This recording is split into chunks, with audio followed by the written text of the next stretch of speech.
Chapter 1. You work too much. You're home late again, she said without looking up from her phone. I paused in the doorway, one hand still on the knob, the other holding my keys like they were proof of something, effort, maybe your sacrifice.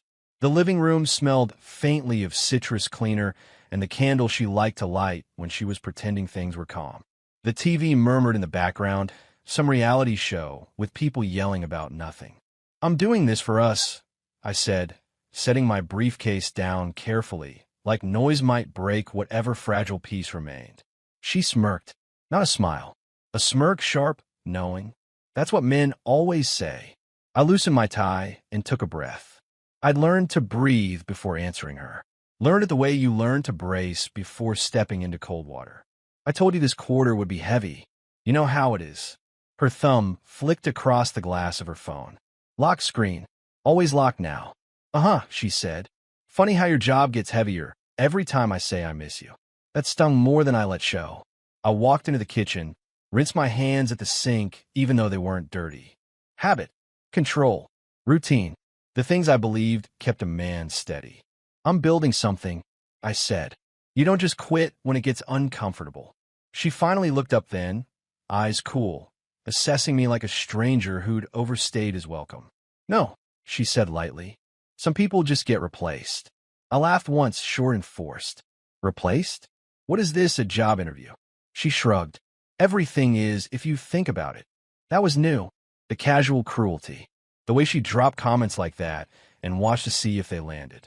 A year ago, she would have apologized before the words fully left her mouth. A year ago, she would have stood up to kiss me hello. I opened the fridge. Leftovers sat untouched. She'd eaten already. Again. You eat? I asked. At the gym, she said. Protein bar. Don't wait up. The gym. She'd started going 6 months ago. At first, I'd been proud, encouraging even. Bought her new shoes. Told her she looked strong. Now it felt like the gym had become a place she went not to get healthier, but to disappear. She stood and walked past me, close enough that I caught a different scent on her, something sharper than her usual perfume. I turned instinctively. That new? I asked, nodding at her leggings. She glanced down, then back at me. You notice now? I notice things. Do you? Her eyebrow lifted. Could have fooled me. She headed toward the hallway, hips swaying with a confidence that felt practiced. Deliberate. Like she wanted to be seen, just not by me. I followed, stopping at the foot of the stairs. What's that supposed to mean? She turned, one hand on the railing. It means you're always tired. Always busy. Always later. She made air quotes with her fingers. Men like you think loyalty is enough. It is, I said immediately. Too quickly. That's the point. She studied me for a long moment, then smiled again, slow, almost amused. We'll see. Upstairs, the bedroom door closed softly behind her. I stood there longer than I should have. Then I went back to the kitchen and reheated my dinner alone. Later, I lay in bed beside her, staring at the ceiling fan as it clicked rhythmically above us. She was turned away, phone glowing faintly beneath the covers. The light flickered against the wall like a secret signal. You coming to bed? I asked, even though she was already there. I am in bed, she said flatly. I rolled onto my side, watching the outline of her shoulder, the familiar curve that no longer felt familiar at all. You've been distant, I said carefully. Did I do something? Her laugh was soft but sharp. Is that what this is? You fishing for reassurance? I'm trying to talk to my wife. My husband's trying to talk, she corrected, finally locking the phone and setting it face down. There's a difference. My chest tightened. What's that supposed to mean? She sighed, exaggerated, like I was a problem she was tired of solving.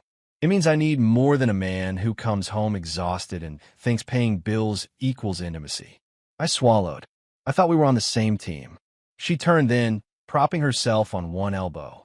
Up close, her eyes looked different. Sharper. Hungry for something unnamed. Teams change, she said. People change. I haven't, I said quietly. That's the problem, she replied. Silence stretched between us. I wanted to reach for her, to pull her close, and remind her of all the nights we'd laughed ourselves to sleep, all the plans we'd made on this very bed. But something in her expression warned me not to try. Instead, I nodded. I'll do better. She smiled, not unkindly this time, but not lovingly either. You always say that. The next morning, I woke before dawn. She was already gone, gym bag missing, side of the bed cold. On the nightstand, her phone buzzed once, then went still. Locked. I stood there, staring at it, my hand hovering just above the screen. I didn't touch it. I told myself this was normal. That marriages had seasons. That a man proved his worth by enduring, not accusing. I showered, dressed, made the bed tight and neat like order could anchor me. As I left the house, I glanced back at our bedroom window. The curtains fluttered slightly, though no breeze stirred outside. Marriage isn't about feelings, I reminded myself as I locked the door. It's about staying when things get dull. I just didn't know yet how dangerous dullness could be. Chapter 2. The summer she slipped away. Summer arrived the way it always did, quietly at first, then all at once. The mornings grew brighter earlier, the air heavier by noon. Lawns browned despite sprinklers. Windows stayed open longer. And somewhere between late June and the 4th of July, my wife began slipping out of my hands like warm sand. It started small, innocent-looking even. "I'm going out with friends after work," she said one Thursday, already halfway to the stairs. I looked up from the sink where I was scrubbing a pan that didn't need scrubbing. "Which friends?" She paused just long enough to make it feel intentional. "Does it matter?" That was new. It used to matter. She used to volunteer names, stories, details. Now everything came wrapped in vagueness, like privacy was something I hadn't earned. "Drive safe," I said finally. She smiled, satisfied, and disappeared into the bedroom. When she came down 20 minutes later, I barely recognized her. Short dress, bare shoulders, makeup done with a precision she never used for me anymore. She caught me looking and tilted her head. "What?" she asked. "Nothing," I said. "You look nice." "For once," she replied lightly, then grabbed her keys. The door shut behind her with a finality that lingered in the house long after her engine faded down the street. That became the pattern. Summer nights where the house felt too big. Dinners reheated. Conversations reduced to logistics, bills, trash day, whether the AC was too cold. She started coming home later, sometimes past midnight, smelling like sweat and perfume and something unfamiliar I couldn't name. One night, she walked in laughing. Not the polite laugh she gave me. A full, unguarded one. I was sitting on the couch, lights dimmed, TV muted. "Good time?" I asked.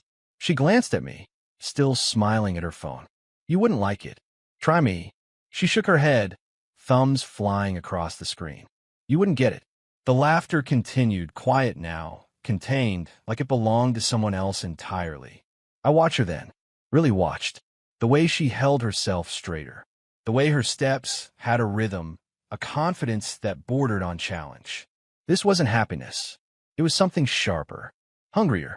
"You've been happy lately," I said one evening as we ate in silence. She looked up slowly. "Is that a problem?" "No," I said. "Just different." She smiled, a slow curl of her lips. "I forgot how much you dislike change." I set my fork down. "That's not fair, isn't it?" She leaned back in her chair, crossing her arms. "You like things exactly where you left them. Same job, same routines, same wife waiting at home." I thought that was called commitment. She laughed softly. "You would." The words safe and predictable entered her vocabulary like knives wrapped in silk. "You're a good man," she told me one afternoon while tying her shoes by the door. "Stable, reliable." I smiled, relieved. "That's good, right?" She looked up at me, eyes unreadable. "Depend what you want." She was texting constantly now. Phone angled away from me. Screen dimmed the moment I walked into her room. Once while brushing my teeth, I heard her laugh in the bedroom, low, intimate. When I stepped in, she stopped mid-smile. "What's funny?" I asked. "Nothing," she said quickly. "Just a meme." "Can I see?" Her eyes hardened. "Why?" I just asked. She scoffed. "Why do you even care?" The question hit harder than any accusation. "Because you're my wife," I said. She stared at me for a long second, then shrugged. "Am I? Or just someone who sleeps in your house?" That night, she turned away from me in bed, scrolling until the glow of her phone faded into darkness. I lay there listening to the hum of the AC, replaying her words until they lost meaning and became noise. I told myself it was a phase. Summer did things to people. Heat made tempers shorter. Time blurred. I doubled down, flowers on the counter, plans for weekends, small touches she either didn't notice or subtly avoided. At a barbecue with neighbors, she barely stood next to me. When someone asked how long we'd been married, she hesitated before answering. Long enough, she said, sipping her drink. I laughed awkwardly. She didn't. Later in the car, I asked, "Did I do something wrong?" She sighed like she'd been waiting for that. "You're always making this about you." "I'm trying to understand." "No," she said. "You're trying to hold on." I gripped the steering wheel tighter. "That's what husbands do." She looked out the window, the passing streetlights flashing across her face. "Some husbands," she said quietly, "get left behind." The ache in my chest became a constant companion. Not sharp enough to confront, just deep enough to hurt. Every instinct told me something was wrong, but every value I'd ever believed in told me trust meant not interrogating, not snooping, not accusing without proof. So I stayed silent. I watched her slip into clothes she never wore for me. I listened to laughter that didn't include me. I nodded when she said she needed space. I told myself love meant patience. One night, as she headed out again, she kissed my cheek, quick, distant. "Don't wait up," she said. "I never do," I replied. She paused, smiled to herself, and walked out. The door closed. The house settled. And somewhere deep inside me, something shifted quietly, almost imperceptibly. Summer stretched on, and with every passing day, she slipped a little further away, while I stood exactly where I'd always been, trusting a ground that was already giving way beneath my feet. Chapter 3. The man I wasn't supposed to notice. I first heard his name on a Tuesday night, slipped into the conversation like it didn't belong to anyone important. We were in the kitchen. I was chopping onions for dinner, the rhythmic thud of the knife grounding me, when she leaned against the counter, scrolling through her phone. "You know," she said casually, "Evan says that kind of stress isn't healthy." I stopped mid-cut. "Who's Evan?" I asked, keeping my tone neutral. She didn't look up. "Relax. Just a guy from the gym." The knife resumed its work, but my attention didn't. A guy from the gym. The phrase echoed longer than it should have. I told myself it meant nothing. People talked. Gyms were social. That was normal. "Funny," I said. "I didn't know you were taking health advice from strangers." She smiled at something on her screen. "He's not a stranger. We talk." There it was. Not an admission. Not a confession. Just enough to unsettle. Over dinner, his name surfaced again. "Evan thinks routines like yours burn men out by 40. I raised an eyebrow. "Evan seems to know a lot about me." She finally looked up then, eyes bright with something like amusement. "I tell him things." My stomach tightened. "You tell him what kind of things?" She shrugged. "Life. Marriage. You know, adult stuff." I didn't know. Or maybe I didn't want to. From that night on, Evan became a presence without ever entering the room. A shadow stretched across conversations that used to be ours alone. Whenever we argued, his name hovered just beneath the surface. "You're too rigid," she snapped one evening when I reminded her we'd planned dinner together. "Evan says flexibility is what keeps people exciting." I clenched my jaw. Why does his opinion matter so much? She rolled her eyes. "Because he's ambitious. He actually takes risks. And that makes him an expert on our marriage." "No," she said, smiling thinly. "It makes him interesting." That word, interesting, felt like a verdict. I started noticing how she spoke about him. Not directly, never openly, but in comparisons disguised as observations. "He switched careers at 35, she said once, like she was discussing the weather. Just decided he wanted more." "More than what?" I asked. She glanced at me, then settling. I laughed, though nothing was funny. "You think I settled?" She didn't answer. Silence did it for her. The gym became sacred ground, off limits to questions. If I asked how her workout went, she'd answer vaguely. If I asked who she trained with, she accused me of paranoia. "You're imagining things," she said one night, arms crossed. "You're insecure because you don't understand that people can have friendships." "With men?" I asked. "With anyone," she snapped. "God, you sound old. Old. Predictable. Safe." I began to see how carefully she used him. like a measuring stick I always came up short against. When I suggested a vacation, she said, "Evan says experiences matter more than possessions. You're always worried about money." When I worked late, she scoffed. He'd never let a job run his life. I wanted to scream that Evan didn't pay our mortgage, that Evan didn't fix the leaky sink or wake up early to keep promises. But every defense sounded weak, outdated, like I was arguing for a world that no longer existed. One night, after a few glasses of wine, she grew bolder. "You know," she said, swirling her drink, "most men would be worried." "About what?" I asked. She smiled, slow and deliberate. "About losing their wives." My chest tightened. "Are you trying to scare me?" She laughed. Actually laughed. "If I were cheating," she said lightly, "you'd never know." The words landed hard. Casual. Cruel. I stared at her. "That's not funny." She took a sip, eyes never leaving mine. "I didn't say it was." That line stayed with me long after she went to bed. It replayed in my head while I lay awake, staring at the ceiling, listening to the house breathe around us. If I were cheating, you'd never know. I started noticing patterns I'd ignored before. The way she angled her phone away when she texted. The way she smiled at messages, then looked bored when she looked at me. The way she dressed differently on gym days, more deliberate, more daring. Once, I caught a glimpse of her phone lighting up on the counter. A name flashed across the screen before it locked. Evan. I didn't touch it. I couldn't. Something in me feared that crossing that line would end whatever fragile balance we still had. Instead, I asked questions. "Do you talk to him a lot?" I asked one Saturday morning. She didn't even look up from tying her shoes. "Why?" "I'm just curious." She straightened, meeting my eyes. "That's not curiosity. That's control. I'm your husband. And I'm not your property," she replied sharply. "You don't get to interrogate me because some guy's name makes you uncomfortable. I'm uncomfortable because you talk about him more than you talk to me." She laughed again, short, dismissive. "That's because he listens." The words cut deeper than any accusation. I watched her leave, the door clicking shut behind her, and wondered when listening had stopped being enough. Evan became the man I wasn't supposed to notice, yet couldn't stop seeing everywhere. In her confidence, in her impatience, in the way she seemed to test boundaries just to watch me react. Sometimes, she looked at me like she was daring me to catch her. Other times, like she already believed she'd won something I didn't know we were competing for. And still, I told myself I was imagining things. That trust meant restraint. That love meant giving space even when it hurt. But every time she said his name, something inside me shifted quietly, irrevocably. Evan wasn't just a guy from the gym. He was a signal, and I was only just beginning to understand what he meant. Chapter 4. Signs Men Ignore. The signs didn't arrive all at once. They never do.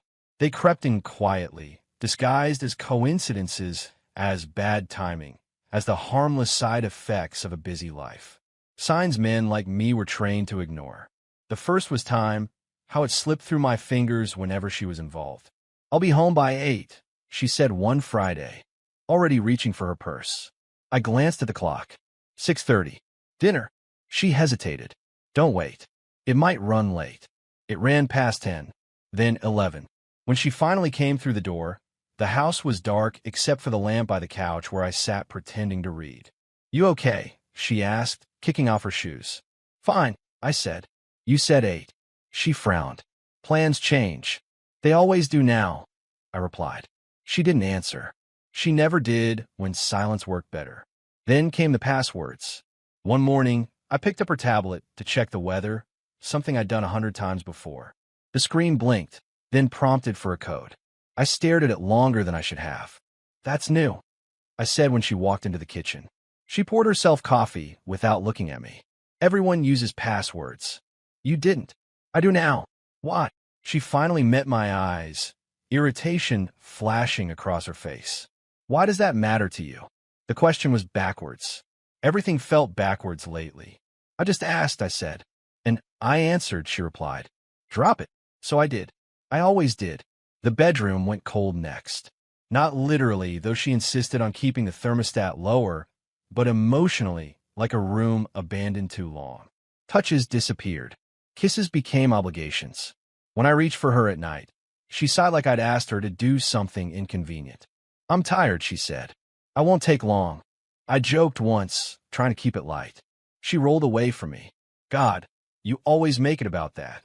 I lay there afterward, staring into the dark, wondering when wanting my wife had become an offense.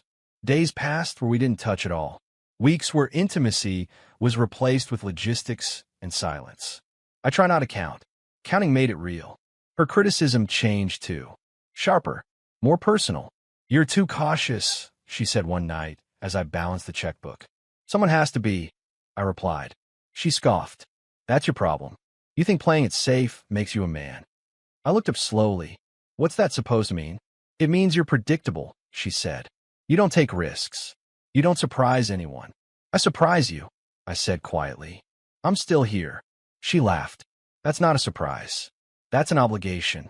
The word hung between us like smoke. I started replaying conversations in my head at work, missing details, tone shifts, moments I'd brushed aside. Men like me were raised to believe accusations without proof were weakness. That real strength meant endurance. Silence. Control. But control felt like suffocation now. One evening, she left her phone on the counter while she showered. It buzzed once. Twice. A name flashed briefly before the screen dimmed.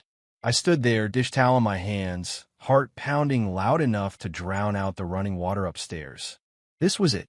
The moment every warning voice inside me screamed about. I picked up the phone. It was warm, recently used, locked. My thumb hovered over the screen, muscle memory, itching to swipe. I knew her old passcode. Birthdays were hard to forget. If I look, I thought, I'd change everything. I imagined what would come next. Arguments, denials, the shattering of whatever illusion we were still standing on. I imagined seeing something I couldn't unsee. I set the phone back down exactly where it was. That night, she climbed into bed without a word, scrolling until the glow disappeared. "You didn't say good night," I said. She sighed. "Do we really need rituals?" "They're not rituals," I replied. "They're habits." "Same thing," she said. "And habits get boring." I turned onto my back, staring at the ceiling. Men like me get punished for loyalty, I thought. We build a house, then get locked out. The next day, she criticized the way I dressed. "You wear that to work every day," she said, wrinkling her nose. "It's professional. It's safe," she corrected. "You ever think about doing something bold?" "I have responsibilities," I said. She smiled thinly. "That's your excuse for everything." Even my silence offended her now. "Say something," she snapped during dinner when I didn't respond quickly enough. "I'm listening." "No," she said. "You're retreating." I wanted to tell her I felt like a guest in my own marriage, that I was afraid any wrong word would push her further away. Instead, I nodded. "You're right," I said. "I'll try harder." She softened then, just a little, reaching across the table to squeeze my hand. "I don't want to hurt you," she said. "But I need more." "More than what?" I asked. She withdrew her hand. "You wouldn't understand." That night, I dreamed of standing outside my own house, keys in hand, lights on inside, laughter drifting through the windows. No matter how hard I knocked, no one answered. When I woke, she was already gone. The signs kept stacking up, missing hours, locked screens, sharp words where affection used to live. Each one alone was explainable. Together, they formed a picture I refused to look at directly. Because looking meant admitting that trust might not be enough. And men like me were taught that once trust broke, everything followed. So I stayed loyal, stayed blind, stayed silent. And every day, I ignored the signs. I told myself I was being strong, never realizing how close strength was to becoming my undoing. Chapter 5, The Day the World Split. The garage smelled like oil and dust, and the faint sweetness of cut grass. I liked it that way. Orderly. Predictable. I had the radio on low, some talk show arguing about things that didn't matter, while I sorted through a box of old tools I kept meaning to organize. It was late morning, the kind of quiet hour where the neighborhood seemed to hold its breath. No cars. No kids. Just the hum of summer heat settling in. I was elbow deep in rags when the knock came. Not loud. Not urgent. Just firm enough to demand attention. I wiped my hands on my jeans and glanced at the clock on the wall. 10:30. I wasn't expecting anyone. She'd gone out early, said she was tired, said she'd come back and nap. I hadn't questioned it. I never did anymore. The knock came again. I walked to the door, already rehearsing some polite excuse. When I opened it, a uniform filled the frame. Blue. Badge. A man in his early 40s with tired eyes and a posture trained to deliver bad news. "Sir," he said. "Yes. I'm Officer Reynolds. Do you live here with your wife?" Something in his tone made my stomach tighten. "Yes." He took a breath, the kind that pulls air all the way down to the ribs. "Sir, your wife was in a fatal car accident an hour ago." The words didn't land. They floated, disconnected, like dialogue from a show playing in another room. I smiled, actually smiled, because that was the only response that made sense. "No," I said. "She's upstairs asleep." The officer blinked. "Just once." "Sir, she came home early." I continued, my voice steady, logical. "Said she wasn't feeling well. She's in our bed." There was a pause. A long one. I could hear a lawnmower start up somewhere down the block. Life uninterrupted. "Sir," he said carefully, "we have confirmed identification. Your wife's vehicle was struck at an intersection on Route 6. She was pronounced dead at the scene." Dead. The word hit harder the second time. "You're mistaken," I said. "You have the wrong house." He glanced down at a notepad, then back up at me. "May I come in?" I hesitated, then stepped aside. Of course. The house felt suddenly different with him in it. Smaller, like the walls had leaned in. He took in the living room quickly, photos on the mantel, the framed wedding picture where she was laughing, and I looked proud in that quiet way men do when they think they've won something permanent. "She's upstairs," I said, already walking. "I'll show you." He followed, boots heavy on the hardwood. Halfway up the stairs, I heard him speak into his radio, low and clipped. "Procedure. Control." At the top of the stairs, the hallway stretched out, doors closed, light spilling from the bedroom at the end. The door was open a crack. "She's right there," I said. Relief crept in despite everything. Proof waited for us. Flesh and breath and warmth. The officer would apologize. Leave. This nightmare would collapse under its own stupidity. As we walked closer, something changed. I felt it before I understood it, the officer slowing, his hand moving subtly toward his hip. "What are you doing?" I asked. "Sir," he said quietly, "please stay behind me." "Why?" He didn't answer. He pushed the door open with his foot. She was in bed, on her side, sheets pulled up to her waist. Hair spread across the pillow exactly the way it always was when she slept deeply. Her chest rose and fell. Slow. Natural. "There," I said, my voice almost triumphant. "I told you." The officer froze. For a moment, no one moved. The room hummed with the low sound of the ceiling fan. Dust motes floated in the sunlight. Then the officer drew his weapon. The metallic click was deafening. "Sir," he said sharply, "step away from her." "That isn't don't." I snapped, instinct overriding fear. "What the hell are you doing?" "That's my wife." His gun was trained on the bed. "On her." "Sir," he repeated, "I need you to step back. Now." I took a step forward instead. "You said she was dead." "She's right there. Breathing. Warm." "I know what I said," he replied, voice tight. "And I know what I saw." "What does that mean?" His eyes flicked to her face, then back to me. "The woman who died matches her exactly." "That's impossible," I said. My heart was pounding now, loud and erratic. "You're standing in my house, pointing a gun at my wife." "Lower it." She stirred then. A small movement. A soft sound in her throat. "See," I said. "She's waking up." Her eyes fluttered open. For a split second, relief flooded me, so completely I almost collapsed. Then she looked at the officer, at the gun, at me. "What's going on?" she asked, her voice thick with sleep. The officer's grip tightened. "Ma'am," he said, "don't move." She frowned.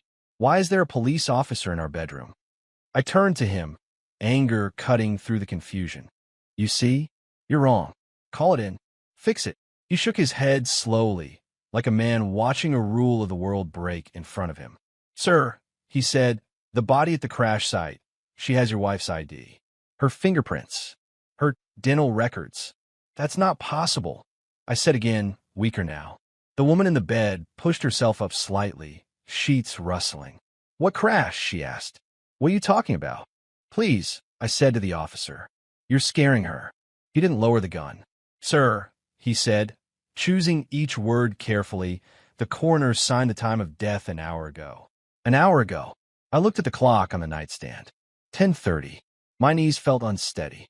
"That can't be," I whispered. She reached for my arm. Her hand was warm. Familiar. "Hey," she said softly. "What's wrong?" The officer's voice cut through the moment like glass. "Sir," step away from her. "That isn't," he stopped, because he didn't know how to finish the sentence. "Not a person. Not alive. Not human. Not possible." We stood there, three of us, trapped in a moment that refused to make sense. My wife, breathing in our bed. A police officer, holding proof of her death. And me, caught between them, realizing that something fundamental had just cracked. The world didn't end with noise or fire. It split quietly, right there in our bedroom, while my wife, officially dead, looked up at me and asked why everyone was staring at her like she didn't belong. Chapter 6. 2 Deaths, 1 Marriage. By the time the second squad car arrived, the house no longer felt like mine. Yellow tape cut across the front yard like a wound. Radios crackled. Shoes tracked dust through the hallway I had vacuumed the night before. The officer, Reynolds, never lowered his weapon until 2 more uniforms stood beside him, eyes fixed on the woman sitting up in my bed, wrapped in our sheets like she belonged there. She looked at them with irritation more than fear. "Is someone going to explain why my husband let armed strangers into our bedroom?" she asked. One of the younger officers swallowed. "Ma'am, what's your name?" She glanced at me, then back at him. "You already know my name." They exchanged looks. That quiet, professional language of people who had seen enough wrongness to recognize it instantly. I sat on the edge of a chair in the corner while they separated us. "Procedure," they said. "Just routine." Nothing about this felt routine. They took her downstairs. I heard drawers open. Cabinets. The sound of my life being handled with gloves. An hour later, Reynolds sat across from me at the dining table. He slid a folder forward but didn't open it. "Sir," he said, "I need you to understand something. Your wife was killed in a collision at 9:21 a.m. The vehicle was registered to her. Her license was on her person." I rubbed my temples. "You've said that." "She was identified at the scene by dental records," he continued. "Fingerprints matched. There is no ambiguity about the body." My voice cracked despite my effort. "Then who was in my house?" Reynolds hesitated. "That's what we're trying to determine." Forensics came and went. Photos were taken. Samples collected. They swabbed the bathroom sink, the bed sheets, her toothbrush. DNA, they said, but results would take time. Always took time. Neighbors were questioned. Mrs. Halloway from next door twisted her hands nervously. "I saw her car pull in this morning," she said. "Same one she always drives." She waved at me. "What time?" Reynolds asked. "Little after 9. "That's impossible," another officer muttered under his breath. I want to scream that everything about today was impossible. They let me see her again in the early afternoon. She was sitting on the couch now, posture perfect, legs crossed like she was waiting for an appointment. When she saw me, she smiled. Not warmly. Assessing. "They treating you okay?" she asked. I stood a few feet away, afraid of what would happen if I got closer. "Who are you?" Her brow furrowed. "What kind of question is that?" "Answer it." She laughed softly. "I'm your wife." "No," I said. "My wife died this morning." Her smile thinned. "Then you should be crying instead of interrogating me." I searched her face, every freckle, every familiar line. She looked exactly the same, sounded the same, even smelled the same. "Tell me something only she would know," I said. She rolled her eyes. "You proposed to me on a rainy night because you forgot the ring and panicked. You burned the lasagna on our first anniversary. You grind your teeth when you're stressed." I flinched. She leaned forward. "Do you want me to keep going?" I shook my head slowly. "Then why does this feel wrong?" Her gaze sharpened. "Because you're finally paying attention." The longer I watched her, the more the differences emerged, not in appearance, but in presence. My wife used to soften a room when she entered it. This woman sharpened it. She answered questions too precisely, corrected officers when they misspoke, smiled at moments that didn't warrant smiling. Later, When they asked about a trip we took to Colorado, she paused. We went in winter, she said. I swallowed. It was spring. You hated the snow. She blinked once. Right. Spring. I misspoke. But she didn't look embarrassed. She looked annoyed. Her eyes met mine then, steady, unblinking, not searching for reassurance, studying me. By evening, the house emptied out, leaving behind the echo of what had been said. Reynolds told me she would stay for now. No grounds to remove her, he explained. No crime she could be charged with. Not yet. Sir, he said quietly before leaving, I recommend you don't be alone with her tonight. The door closed. Silence rushed back in. She stood in the living room, arms folded. So, she said, am I sleeping on the couch like some kind of suspect? I laughed weakly. You don't think any of this is strange? She tilted her head. I think you're dramatic. I followed her upstairs, every step heavy. In the bedroom, she sat on the bed like she owned it. You look scared, she said. That's new. I'll watch you die today, I whispered. No, she corrected. You were told I died. That body wasn't me, she said sharply. I'm right here. I searched her eyes again. They were the right color, the wrong depth. You don't remember our first apartment? I said suddenly. She frowned. Of course I do. What color was the kitchen? She opened her mouth, then closed it. White. It was yellow, I said. You hated it. Her jaw tightened. For a moment, the mask slipped. Then she smiled. You always cared about details, she said. That's why this hurts you more than it should. What are you? I asked. She stood, stepping close enough that I could feel her warmth. Her voice dropped. You finally noticed me, she said. Too bad it's too late. A chill ran through me. Noticed who? She brushed past me, settling back into bed, pulling the sheets up like a queen claiming her throne. Get some sleep, she said. Tomorrow will be worse. I stood there long after she closed her eyes, listening to her breathe, realizing something horrifyingly clear. Whether my wife had died once or twice didn't matter anymore. The marriage I knew was gone, and whatever had come back, wearing her face, wasn't here to save it. Chapter 7. The Truth She Couldn't Hide. Truth has a way of surfacing even when people try to bury it under paperwork, silence, and plausible lies. It doesn't rush. It waits until you're tired enough to stop fighting it. The call came 3 days after the crash. I was sitting at the dining table, staring at a coffee cup gone cold, when my phone vibrated. Detective Morales. The name felt heavier than it should have. Mr. Harris, he said when I answered, voice clipped but careful. We need you to come down to the station. My eyes drifted to the staircase. She was upstairs. Quiet. Too quiet. About my wife? I asked. About the accident, he said. And the man who was with her. I drove myself. I didn't tell her where I was going. She didn't ask. At the station, Morales laid the facts out slowly, like he was afraid I'd brake if he moved too fast. The other vehicle involved in the crash was registered to an Evan Walker, he said, sliding a photo across the table. Mid-30s. Gym trainer. No prior record. I stared at the picture. Strong jaw. Confident smile. The kind of man she described with words like ambitious and bold. My hands curled into fists. He survived? Morales nodded. Barely. Broken ribs. Concussion. But he's talking. What did he say? That they were arguing, Morales replied. Witnesses heard shouting at the intersection. Your wife was driving. My throat tightened. Arguing about what? Morales hesitated. About you. The room felt suddenly smaller. Go on. She was pregnant, he said quietly. The word hit like a physical blow. No, I whispered. That's not possible. She hadn't told you, he said gently. But medical reports confirm it. Early stage. I laughed once, sharp, broken. She didn't want children, she said. Morales looked at me with something like pity. People say a lot of things to keep their lives from colliding. I drove home in a fog. Every memory reassembled itself differently now. The gym, the distance, the coldness, the laughter that didn't include me. When I walked into the house, she was standing in the kitchen, calm as ever, sipping tea. You're late, she said. I dropped my keys on the counter. I know about Evan. She didn't flinch. I know about the accident, I continued. About the argument. About the baby. Her eyes darkened, not with guilt, but with irritation. You went digging. The police did, I said. I just listened. She set the cup down carefully. And I want the truth. She studied me for a long moment, then smiled, slow, almost affectionate. Which version? I stepped closer. Who are you? She exhaled, a sound like she'd been waiting for this. That depends on what you can handle. I swallowed. Start talking.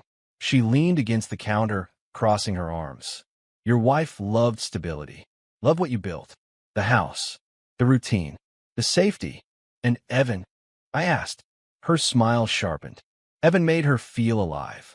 The words burned. She didn't plan to die, she went on. None of us ever do. Us? I asked. She laughed softly. There it is. You're closer than you think. Are you her twin?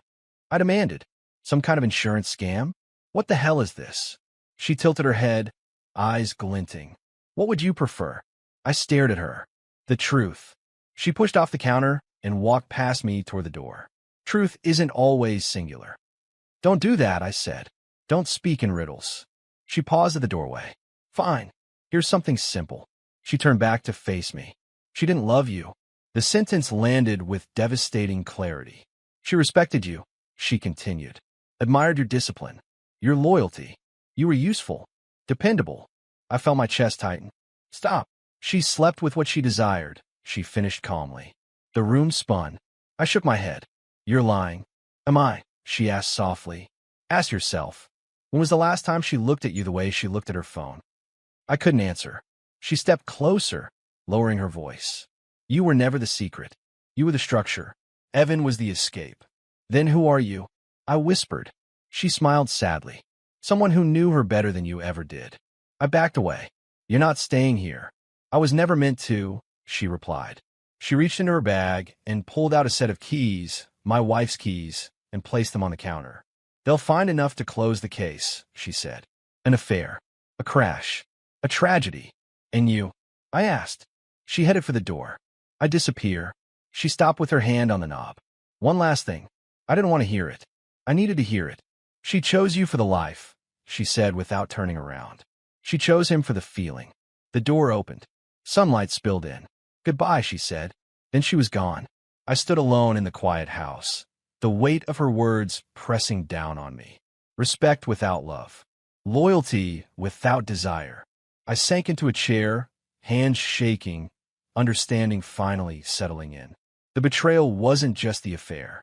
It was the truth she'd hidden so well that even death couldn't contain it. Chapter 8. A man rebuilt in silence. The silence came first. Not the peaceful kind, the kind that settles after laughter, but the hollow kind, where every sound reminds you of what's missing. The house echoed now. Footsteps lingered too long. Doors closed with a finality that felt personal. Her things were gone. Closet half empty. Bathroom stripped of perfumes and lotions. The imprint of her life remained in dust outlines and faded spaces, like a crime scene that had been cleaned too thoroughly. I walked from room to room, touching objects that no longer mattered. The couch where we used to sit on opposite ends. The kitchen table where conversations died mid-sentence. The marriage hadn't ended in a fight. It had been erased. Friends started calling, not to comfort, but to classify. I just don't know what to say, Mark said awkwardly over the phone. You don't have to say anything, I replied. Well, people are talking. Some stopped calling altogether. Others offered sympathy that felt conditional, as if loyalty were a temporary loan. A few quietly drifted toward the version of the story that felt easier to digest. She must have been unhappy, someone said at a gathering I left early. He was always working, another added, not realizing I could hear. I didn't argue. Arguing required energy I no longer wasted on people who hadn't stood in my house when the truth ripped through it. The job went next. I sat in my manager's office on a gray Monday morning, hands folded, posture calm. You're one of our best, he said. You sure about this? I nodded. I built my life around a job that didn't notice when my marriage collapsed. I'm done. He blinked. You're walking away from security. No, I said. I'm walking toward myself. I handed him my badge. Walked out without ceremony. No exit speech. No bitterness. Just clarity.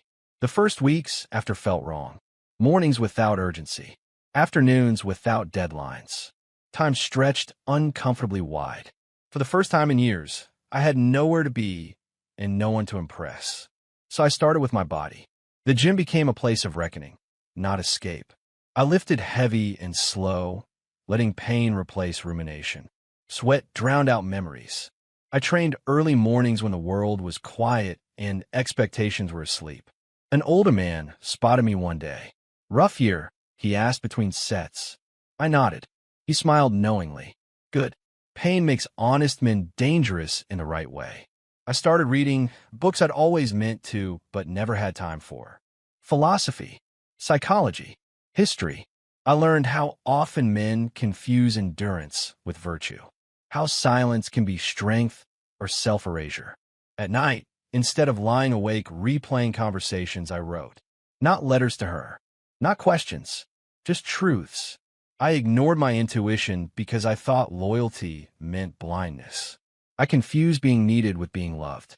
I gave everything to something that never asked me who I was becoming. The anger came, but it didn't stay. Anger burned fast. Clarity burned clean. One afternoon, I ran into her sister at the grocery store. She froze when she saw me. "I'm sorry," she said quickly. I didn't know what to believe. I met her eyes. "That's okay. Belief is easier than truth." She hesitated. "She talk about you a lot." "I know," I replied. "Just not to me." I walked away without waiting for a response. Weeks turned into months. My reflection changed. Not just physically, though the mirror showed broader shoulders, steadier eyes, but internally. I stopped shrinking, stopped apologizing for existing, stopped measuring my worth by someone else's appetite for me. One evening, while reorganizing the garage, I found an old photo of us. Smiling. Young. Promises intact. I studied it for a long time. Then I put it in a box and closed the lid. No ceremony. No tears. Just acceptance. I sold the house soon after. Too many ghosts. Too many echoes. I moved into a smaller place, clean, intentional mind. The first night there, I slept deeper than I had in years. No phone buzzing. No footsteps leaving. No waiting. People noticed the change. "You seem lighter," a woman at a cafe remarked after a conversation that didn't feel forced. "Stronger," a friend corrected. I smiled. Both. I wasn't chasing validation anymore. I wasn't trying to be chosen. I wasn't auditioning for love. I had chosen myself. One morning, standing by the window as sunlight spilled across the floor, the thought arrived fully formed and undeniable. I stopped trying to be chosen. I chose myself. And for the first time since the world split open, the silence didn't feel empty. It felt earned. It felt like peace. Chapter 9. Justice without blood. Justice didn't arrive with sirens or fists or shouted confessions. It arrived quietly, the way truth always does when it's finally given room to breathe. I didn't plan to expose anything at first. For weeks after I rebuilt my life, I focused on staying clean, mentally, emotionally. I told myself that moving on was victory enough, that silence was dignity. But silence, I learned, only works when lies aren't still feeding on it. The first crack came from the insurance company. A letter arrived one afternoon, thick and official. I almost tossed it aside, assuming it was another procedural delay. Instead, I sat at my kitchen table and opened it carefully. There were discrepancies, they said, conflicting beneficiary claims, anomalies in documentation submitted shortly before my wife's death. I read the letter twice. Then I laughed, not because it was funny, but because it was inevitable. They asked to meet. The investigator was a woman in her 50s with sharp eyes and no patience for drama. "Your wife made changes to her policy 3 months before the accident," she said, sliding papers across the table. "Increased coverage, added contingencies, named secondary parties." "Evan," I said flatly. She nodded. "He was listed under a business entity connected to a gym investment. Shell company. Poorly hidden." I leaned back, exhaling slowly. "She planned to disappear. Or profit," the investigator replied. "Possibly both." From there, the truth accelerated like it had been waiting for permission. Emails surfaced. Gym records. Financial transfers disguised as training fees. phone records that showed late-night calls routed through encrypted apps, lies stacked on top of lies, all carefully arranged to look like coincidence. Evan didn't take it well. He tried to deny everything at first, claimed grief, confusion, bad timing. But when the evidence grew teeth, his confidence collapsed. I saw him once, unexpectedly, outside the courthouse. He looked smaller than I remembered, thinner. His posture, once arrogant, expansive, now folded inward like a man trying not to be seen. He recognized me immediately. "Hey," he said hoarsely. "Can we talk?" I stopped a few feet away. "About what?" He swallowed. I didn't know it would end like this. I studied him. This was the man she'd risked everything for. The embodiment of desire she'd chosen over loyalty. "You knew exactly what you were doing," I said calmly. "She told me you didn't love her," he blurted. "That you were cold. That you only cared about work." I nodded. "She told me a lot of things, too." He clenched his jaw. "She said she was trapped. And you believed her," I replied, "because it made you feel important." He flinched. "They're taking everything," he said quietly. "My business. My reputation." I met his eyes. "No, you gave it away." I walked past him without another word. The exposure wasn't loud, but it was thorough. The insurance investigation triggered a criminal one. Fraud, conspiracy, misrepresentation. Evan's name began circulating in places it didn't belong: court documents, regulatory filings, whispered conversations at the gym where he once strutted. The gym distanced itself within days. His investors vanished. Friends stopped returning calls. As for her name didn't need to be dragged through the mud. It simply settled where it belonged. I corrected the narrative when it mattered. When someone said, "She must have been confused," I replied, "She was calculated." When someone said, "She loved you in her own way," I answered, "Love doesn't require deception." I didn't scream, didn't rant, didn't perform grief for an audience that wanted tragedy more than truth. I told the facts, and facts, spoken calmly, have a way of dismantling fantasies. One evening, a mutual friend called. "I didn't know," he said, "about the fraud, about the affair. I feel stupid defending her." "You weren't stupid," I replied. "You were trusting." There was a pause. "How are you so steady?" I thought about it for a moment. Because I didn't poison myself trying to punish them. The final hearing came and went without spectacle. Evan avoided my eyes the entire time. I didn't look at him either. I wasn't there for him. I was there to close a chapter. When it was over, I walked outside into the sunlight and felt something settle inside me. Not triumph, not vengeance, closure. That night, I went home and deleted the last remaining photos of her from my phone. Not out of anger, but out of clarity. She didn't deserve mourning. She deserved understanding. Understanding that loyalty without honesty is manipulation. That desire without integrity is destruction. That betrayal doesn't require hatred to be defeated, only exposure. I poured myself a drink and sat on the balcony, watching the city lights flicker on one by one. I thought about revenge. How easy it would have been to let rage guide me. To humiliate. To scream. To burn everything down just to feel powerful again. But rage is a debt that keeps collecting interest. I chose something else. I chose to survive clean. No blood on my hands. No lies on my conscience. No bitterness rooting itself in my future. Justice didn't make me whole, but it cleared the ground. And that was enough. Chapter 10. The bed she never owned. The bedroom smelled of fresh paint and sawdust. A strange, clean scent that made the ghosts feel smaller.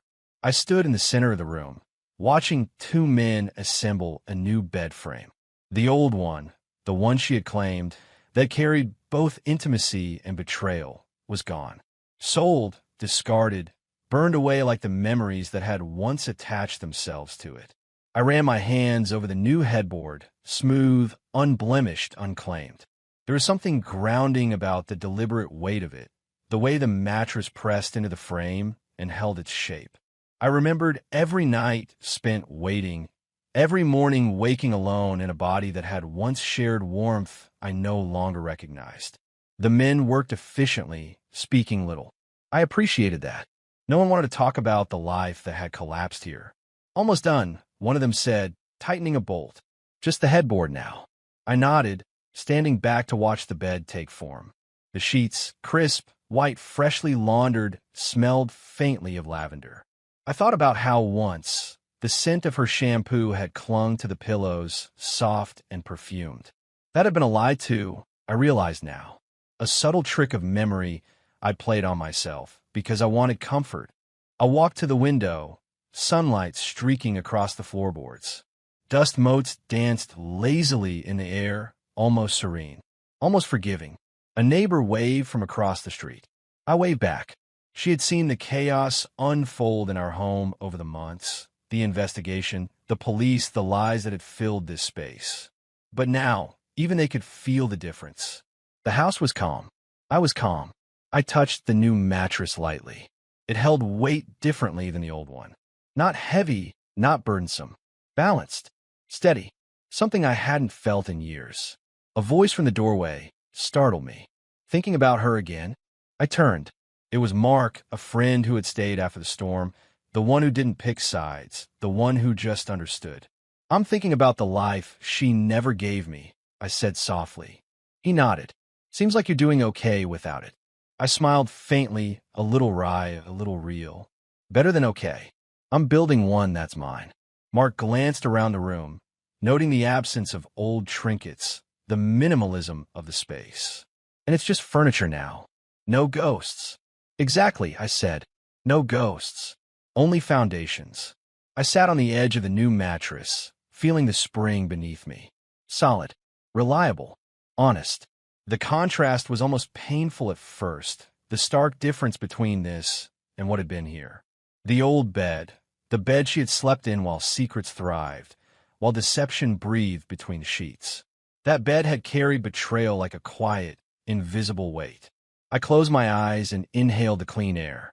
I remembered the last time I'd sat here, when the other woman, the duplicate, the imposter, had smirked across me with that cruel certainty.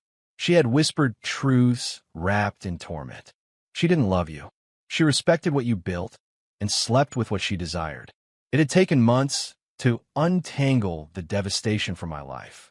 Months to stop replaying every interaction, every laugh, every subtle comparison. Months to confront the harsh reality that love and loyalty weren't the same thing, and that devotion could be weaponized against you. Now, with this bed, the room felt like permission to rebuild. I looked at the walls. They were bare, freshly painted in muted gray. No traces of her presence, no reminders of laughter or lies. I could finally see space where I could place myself without fear or guilt. I thought about the months since the crash, since the revelation, since the imposter vanished with her last cutting words. The world had tilted violently on its axis, yet here I was, still standing.